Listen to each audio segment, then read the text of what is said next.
터키는 지난 20년 동안 방위 산업을 크게 발전시켜왔지만 주력 전차 분야에서는 부족함을 보여왔습니다. 일리노이 자이언츠의 드론들은 실제로 자국산 전차를 생산한 적이 없었습니다. 하지만 이제 알테 주력 전차가 마침내 터키 육군에 실전 배치되면서 이러한 상황이 우리 눈앞에서 변화하고 있습니다. 거의 20년에 걸친 개발 끝에 전 세계가 터키가 이 프로젝트에 실패하고 포기할 것이라고 생각했지만 알테 전차가 마침내 등장했습니다. 그리고 에밀 에이브람스와 같은 동급 전차에서 볼 수 있는 모든 최신 장비와 기능을 갖춘 것으로 보입니다. 명목상 성공했지만 전차 생산에 시간이 너무 오래 걸려 적절한 회의론이 여전합니다.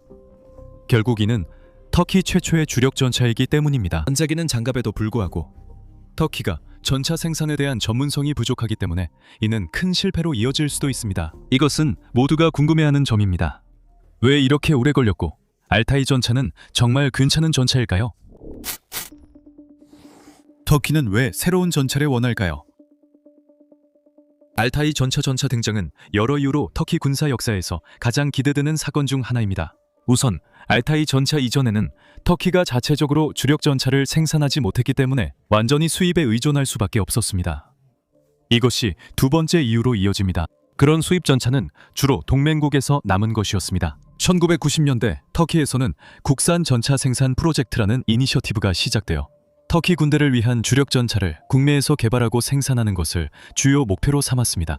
이렇게 하면 터키는 독일과 미국이라는 두 주요 전차 공급국에 의존하지 않아도 되어 더 큰 독립성을 얻을 수 있을 뿐만 아니라 자체 전차를 개발하는 것이 여러 터키 방산업체들의 사업이 되기 때문에 경제에도 큰 도움이 될 것입니다. 알타이 주력 전차는 그 프로젝트의 결과물입니다. 하지만 터키군은 여전히 M48, M60 계열과 M60T 그리고 독일제 레오파르트 1과 레오파르트 2에 의존하고 있습니다. 이 영상 제작 시점 기준 레오파르트 전차는 터키에서 가장 현대적인 전차 전력입니다.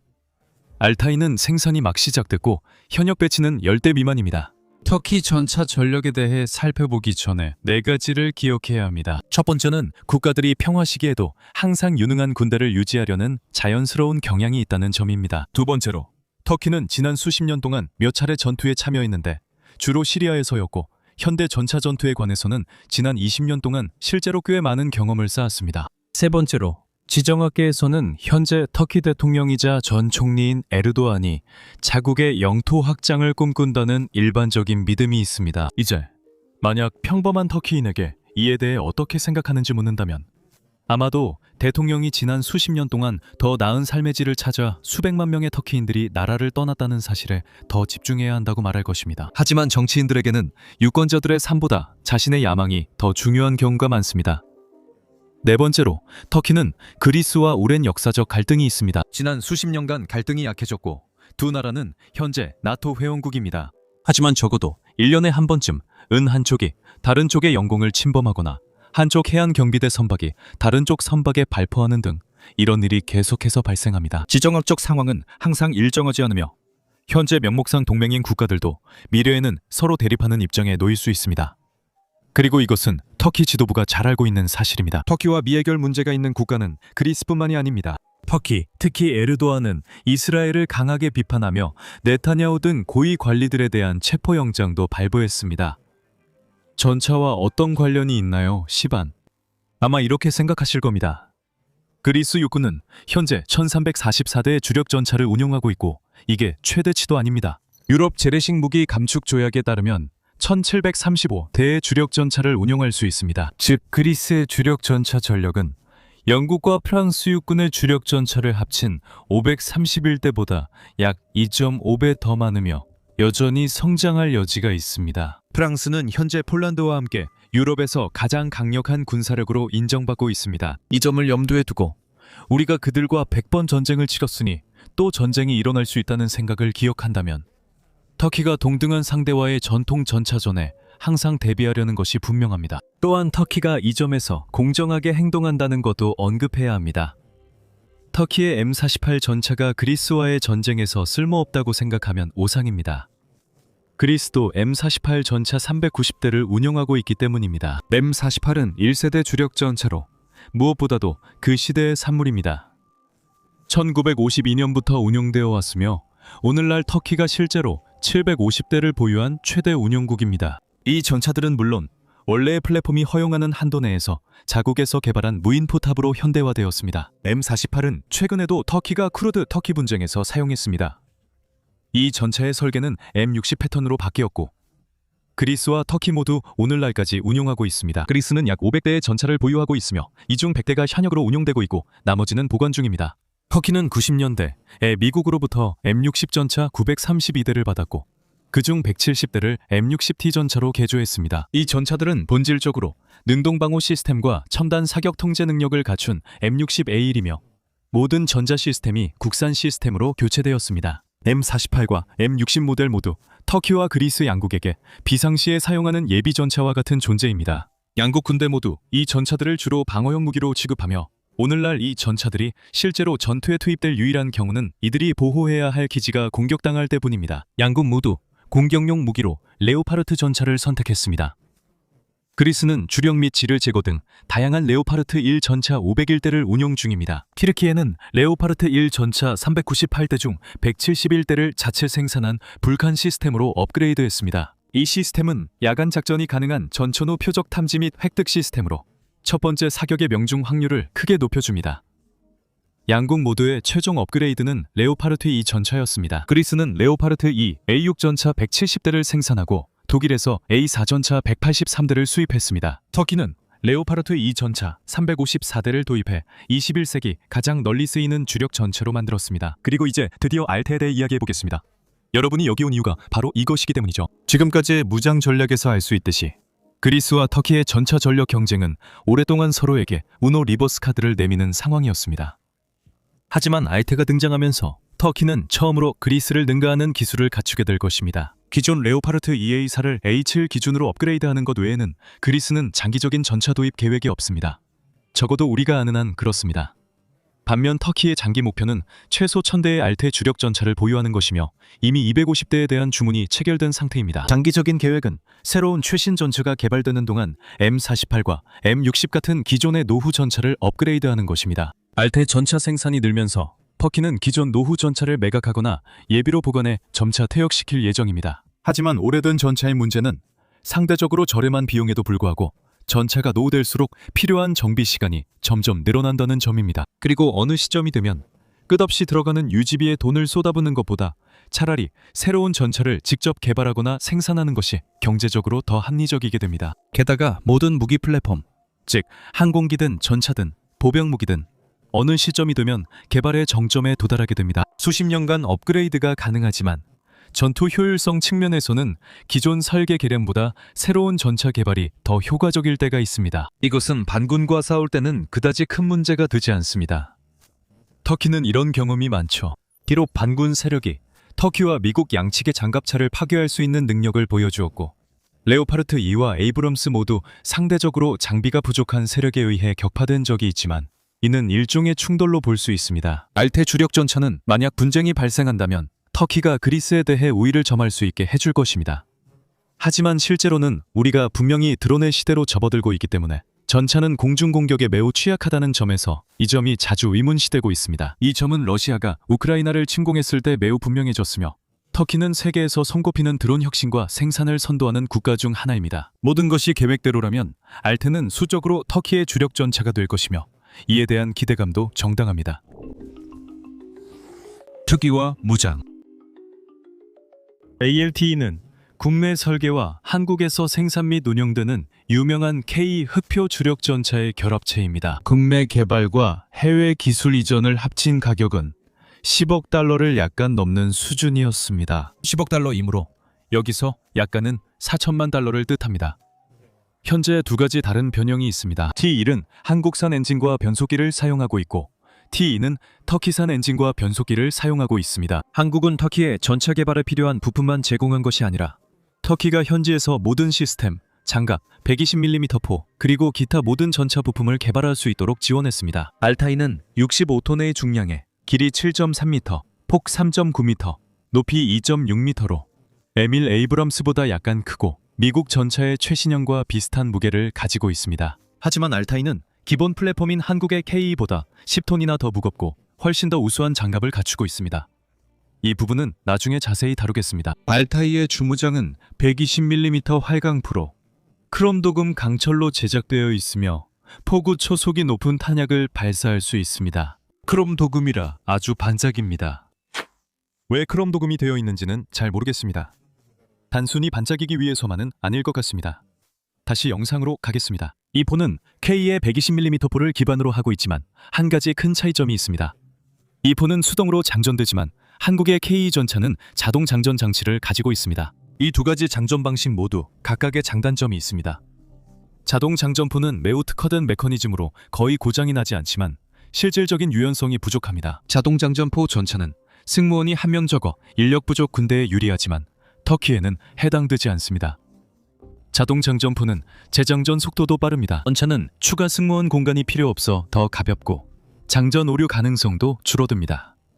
모든 탄약이 자동 장전 메커니즘이 닿는 한 곳에 보관돼 일관성이 향상되며 이는 모든 군대가 추구하는 부분입니다. 자동 장전 메커니즘의 또 다른 큰 장점은 전차 운영 비용을 줄일 수 있다는 것입니다. 훈련시키고 먹이고 급여를 지급해야 할 인원이 한 명 줄어들고 결국에는 사상자가 될 수도 있는 인원도 한 명 줄어들기 때문입니다. 이 점은 전차 내부에 있는 사람들을 생각하면 정말 중요한데 결국 전차에서 가장 소중한 자산은 바로 그 안에 있는 사람들입니다. 수동 장전 시스템은 장전수가 추가 역할을 해 전차 운용의 유연성을 높일 수 있습니다. 그들은 전차를 정비하거나 정찰병 역할을 하거나 무전기를 다루거나 연료를 채우거나 승무원에게 음식을 가져오거나 경계 근무를 서거나 부상당한 승무원을 대체하거나 기관총으로 화력 지원을 제공하는 등 다양한 일을 할 수 있습니다. 숙련된 인간 장전수는 자동 장전 메커니즘만큼이나 빠를 수 있으며 속도 차이가 반드시 크지 않을 수도 있습니다. 얼테이에이는 특히 분당 약 6발의 120mm 포탄을 발사할 수 있는 발사 속도를 가질 것입니다. 오류 발생 가능성에 대한 논쟁도 있었습니다.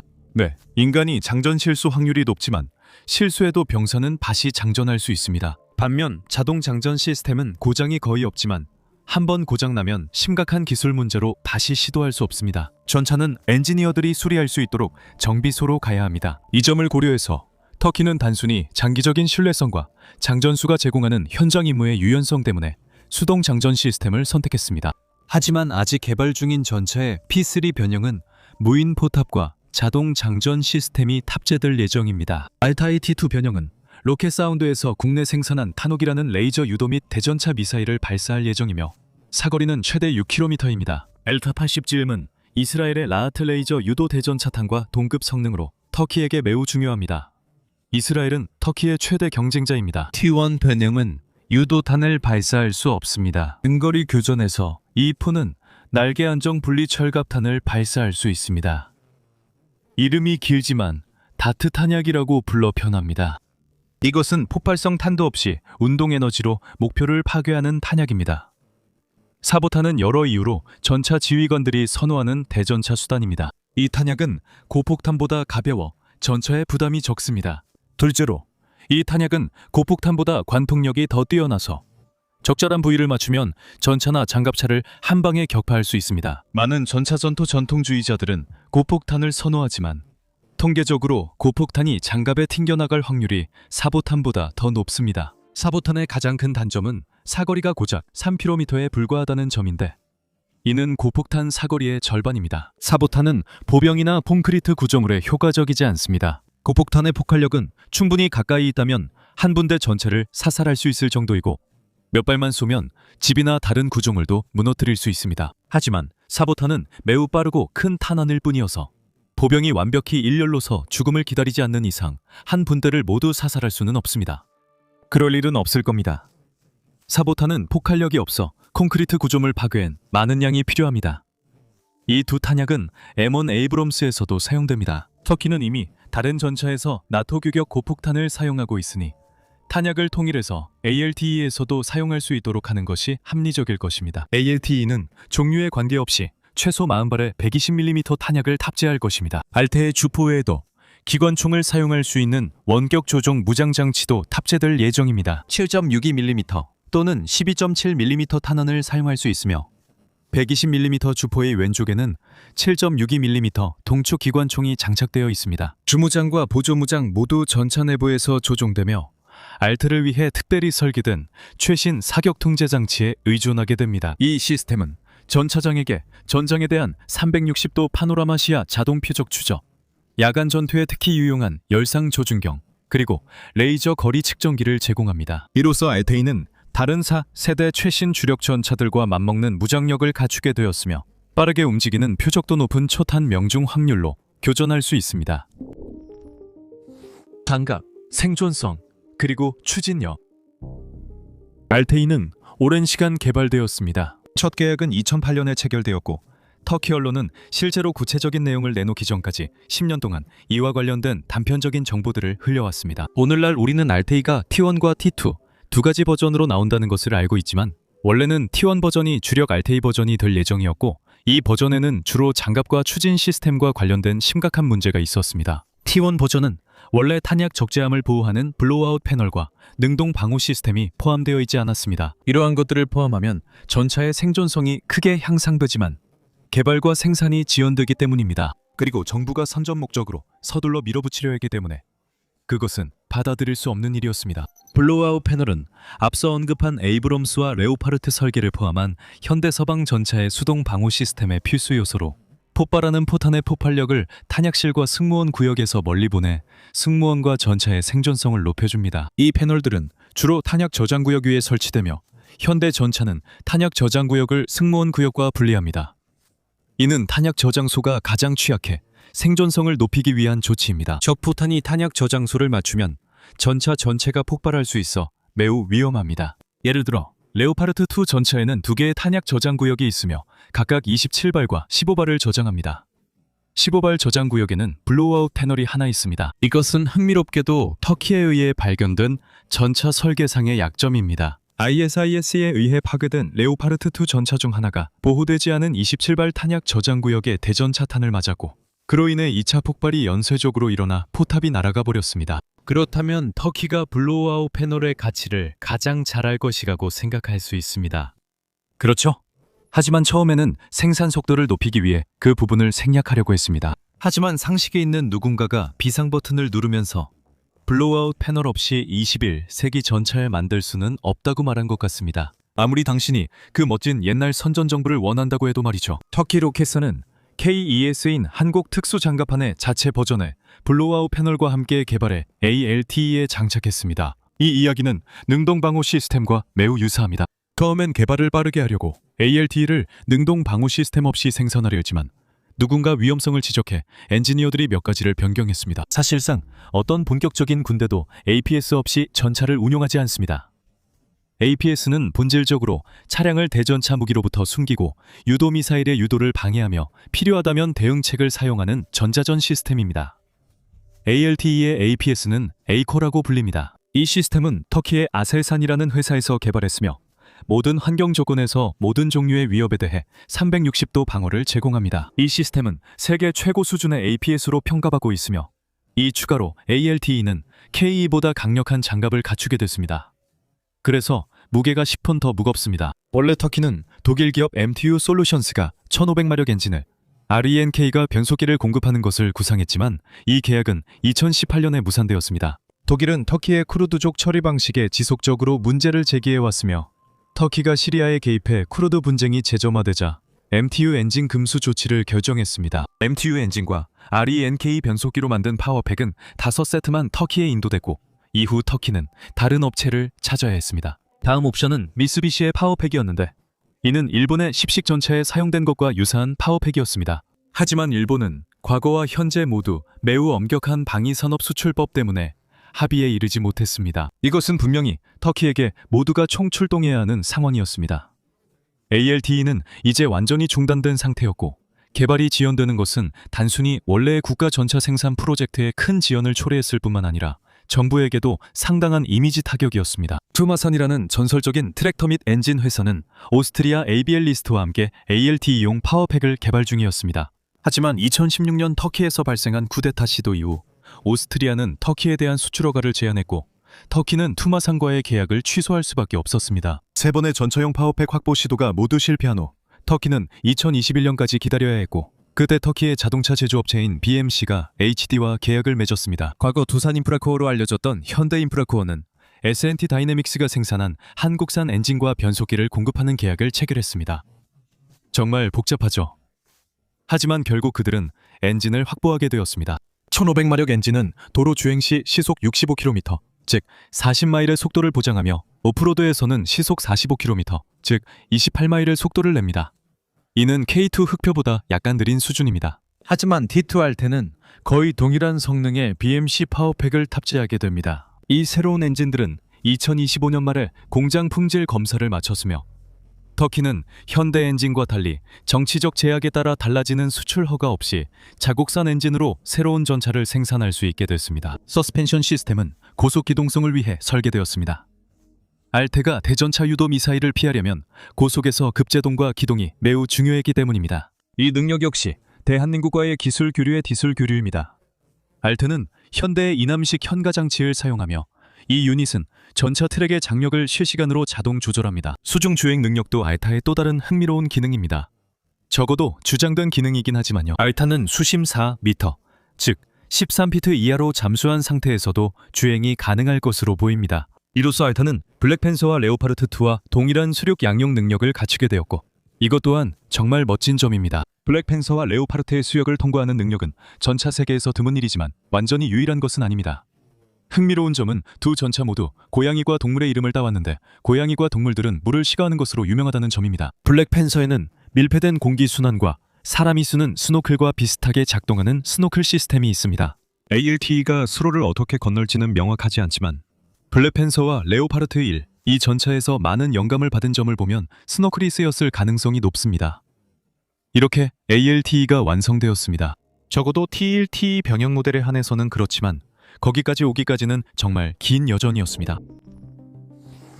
개발 및 성능 테스트. 군사 역사 내내 방위 기술을 수입에 의존해왔다면 이를 국내에서 개발하는 것은 모든 나라가 넘기 힘들어하는 아주 큰 장애물입니다. 터키는 자국 최초의 항공모함인 TCG 아나돌루를 개발할 때 여러 번 난관에 부딪혔고 인도 역시 항공모함 전력을 구축하면서 비슷한 어려움을 겪었습니다. 이 모든 내용은 저희 메가 프로젝트에서 다룬 바 있습니다. ALTE 역시 마찬가지입니다. ALTE는 2015년에서 2017년 사이에 실전 배치될 예정이었지만 터키 육군은 2016년에야 처음으로 4대의 시제품을 받았습니다. 이 4대는 기동성 화력 시험 차량과 2대의 파일럿 차량 ALTE였으나 터키 육군은 완전한 주력 전차로서 평가와 시험이 가능한 첫 T1 ALTE 2대를 2023년에야 받았습니다. 하지만 첫 시제품들은 다양한 시험을 거치며 2000km 이상을 성공적으로 주행했습니다. ALTE 개발이 이렇게까지 힘들었던 주된 이유는 앞서 언급한 파워팩 문제 때문입니다. 터키는 독일제 엔진과 변속기 시스템을 대체할 부품을 찾는데 3년이 걸렸습니다. 2018년에는 개발사도 변경되었습니다. 터키 국방산업청은 초기 설계와 첫 번째 시제품을 만든 터키의 버스 및 군용 차량 제조업체 오토카르를 교체하고 BMC로 개발사를 변경했습니다. 이후 BMC는 오토카르의 설계를 개선해야 했습니다. 재설계로 인해 2023년에 시험용으로 인도된 2대의 T1 ALTE는 신형 ALTE로 불렸으며 2025년 10월 말 공식적으로 실전 배치되었습니다. 이 전차, 즉 시제품 변형이나 T1 변형은 수년간 시험 중에 있었으며 녹음 시점 기준으로 실제로 인도된 T1 변형은 단 5대뿐입니다. 에르도안에 따르면 느린 생산 속도는 사용 가능한 공장 공간 부족 때문일 뿐이지만 그럼에도 불구하고 지금까지의 시험 결과는 매우 유망했습니다. ALTE는 TCG 아나돌루와 완벽하게 호환되는 것으로 나타났으며 이는 상륙작전에 사용할 수 있다는 것을 의미합니다. 200회가 넘는 사격 시험이 진행되었고 기자들은 뛰어난 결과를 보도했습니다. 기동성과 내구성 시험에 있어서는 ALTE가 다양한 기상 조건과 지형에서 수천 킬로미터에 걸쳐 가차없이 테스트되었습니다. ALTE는 여러 정황상 성공할 듯합니다. 그리고 이것이 놀랍게 들리는 이유는 몇 년 전 인터넷 전문가들의 댓글을 보면 모두가 이 프로젝트가 폐기될 것이라고 예상했기 때문입니다. 앞서 말했듯 터키는 방위 프로젝트 지연으로 유명합니다.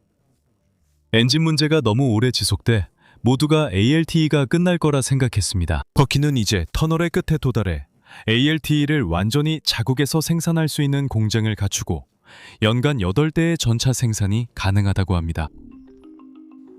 향후 모델 생산과 수출. 이제 연간 8대의 전차 생산은 야심차지만 현실적인 목표이며 조달 계획과도 일치합니다. 2018년 터키의 알타이 생산 계획은 T1형 40대와 T2형 210대를 생산해 총 250대의 알타이를 만드는 것이었습니다. 동시에 T3 개발이 시작될 예정이었고, 이 T3는 기존 두 가지 변형보다 더 발전된 모델이 될 것이며, 경험과 시험 결과를 바탕으로 추가로 750대의 알타이를 주문해 총 1000대의 전차를 완성하는 것이 목표였습니다. 이로써 알타이는 터키 주력 전차 부대의 가장 강력한 주축이 될 예정이었습니다. 하지만 2025년 초에 새로운 생산 일정이 발표되었습니다. 이 일정에 따르면 터키는 2028년 이전에는 T2 변형의 생산을 시작하지 않을 것이며, 그 시점까지 165대의 T1을 생산하게 됩니다. 그때까지는 85대의 T1 생산 계획이 있었고, 생산 공정이 자동화됨에 따라 연간 할당량도 해마다 증가했습니다. 이러한 변화의 이유는 알타이의 크기에 있습니다. 터키는 알타이의 설계를 기반으로 장갑 회수 차량과 장갑 공병 차량을 개발할 계획입니다. 녹음 당시 터키는 M48, M60 레오파르트 1 전차 차체를 활용한 장갑 회수 및 공병 차량을 운용 중입니다. 하지만 알타이가 너무 크고 무거워 이런 보조 전차들은 알타이를 거의 견인하지 못합니다. T2의 생산과 T3 변형의 개발은 보조 차량을 위한 공간을 마련하기 위해 한 발 물러서야 했습니다. 이러한 보조 차량들은 종종 주력 전차만큼이나 중요할 수 있습니다. T3에 대해 말하자면 이 변형은 무인 포탑을 갖추고 승무원은 3명뿐일 것으로 보입니다. 현재 무인 포탑을 가진 전차는 러시아의 T14 아르마타와 독일의 KF-51U뿐이며, KF-51U는 펜서의 변형입니다. 미국도 에밀리 3 에이브람스의 무인 포탑을 도입 중이며, 자세한 내용은 메가 프로젝트 영상에서 확인할 수 있습니다. 이 영상을 다 보신 후 참고하세요.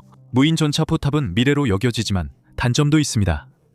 그러나 이것이 알트를 세계에서 가장 발전된 전차 중 하나로 만듭니다. 포탑 외에도 T3는 첨단 무인 항공 체계와의 연동, 그리고 최소 1개 이상의 추가 원격 조종 무기 시스템을 갖출 예정입니다. 이 모든 점을 고려할 때 알테는 앞으로 매우 밝은 미래를 가진 것으로 보입니다. 길이 매우 험난했던 것은 분명하지만 터키에서는 방위 사업이 대체로 원래 이렇게 험난하게 흘러가는 법인 듯합니다. 터키는 모든 어려움에도 불구하고 자국 최초의 국산 주력 전차를 개발했을 뿐만 아니라 장기적인 생산 능력까지 갖추었고, 이제 전 세계로부터 관심을 받고 있습니다. 카타르는 2019년 에알타이 전차 100대를 주문했으며, 파키스탄도 2016년부터 꾸준히 관심을 보여왔지만 T1 알타이의 가격이 1,375만 달러 이하로 내려가지 않기 때문에 파키스탄이 이 계획을 포기했을 가능성도 있습니다. 아제르바이잔과 콜롬비아인은 전차가 처음 공개된 이후로 관심을 표명했지만, 현재 콜롬비아는 더 중요한 문제나 교체해야 할 독재자가 있기 때문에 실제로 구매로 이어질 가능성은 낮습니다. 카타르를 제외하면 이 전차 도입 계약에 가장 가까운 국가는 사우디아라비아입니다. 튀르키예는 2025년부터 사우디아라비아와 60억 달러 규모의 군함, 미사일, 알타이 전차 계약을 협상 중입니다. 이로써 튀르키예는 현대식 주력 전차를 자국에서 설계하고 생산할 수 있는 소수 정예 국가들의 대열에 합류하게 되었습니다. 이 클럽에는 미국, 러시아, 중국, 프랑스, 독일, 일본, 대한민국이 포함되며, 북한과 인도는 생산 능력은 있지만 설계는 다소 부족해 일부만 포함됩니다. 이것은 튀르키예 방위 산업의 독립성에 엄청난 중요성을 가질 뿐만 아니라 중요한 자금줄이기도 합니다. 튀르키예는 드론 개발과 생산으로 많은 국가의 주요 판매 파트너가 되었고, 알타이 전차 수출은 국가 방위 예산에 큰 활력을 줄 것입니다. 녹화 시점에서 알타이 전차의 수량은 적으며 아직 군사 훈련이나 실제 분쟁에서 테스트되지 않았습니다. 하지만 지금까지의 징후를 보면 처음부터 많은 난관을 극복해 이것을 만든 것은 충분히 가치 있었습니다. 시청해주셔서 감사합니다.